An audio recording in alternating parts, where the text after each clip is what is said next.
ISIS still controls a wide swath of Syria and Iraq, including Mosul, Iraq's second largest city. Many civilians are still trying to escape the militant group's wrath. Holly, while you were reporting there in northern Iraq, you recently got rare insight into what's happening in Mosul. Let's take a look at that. It's close to midnight on the front line, just outside Mosul. And these Kurdish soldiers are hundreds of yards into no man's land. So is someone coming? Yes, and they are now coming. They're not ISIS fighters, but a man and a teenage girl.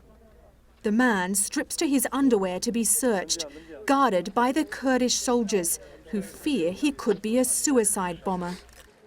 But these people have risked death to escape ISIS, walking for miles through the night, and they're finally allowed to cross through a trench and into safety. And then, one by one, come 12 more men, some of them handing over guns. It's an extraordinary sight, because very few people have managed to leave Mosul after ISIS began sealing it off, stopping civilians from fleeing and banning cell phones. Overcome with relief, these men wanted to tell us why they fled, but begged us to hide their identities to protect family members still living in Mosul. These are torture marks, said this man. They heated wire and used it to burn me.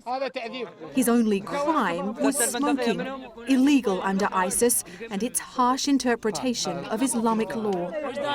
This man said he saw another Mosul resident beheaded after being caught with a cell phone SIM card. If they caught you escaping, what would have happened?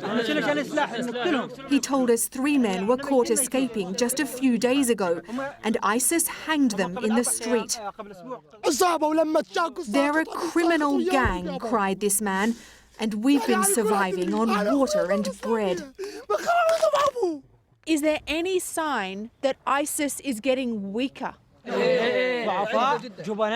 When they first came, they were tough, said this man, but now they can see that Mosul is turning against them. The men told us they plan to fight against ISIS themselves now they're free, and to smuggle their wives and children out of Mosul as soon as they can.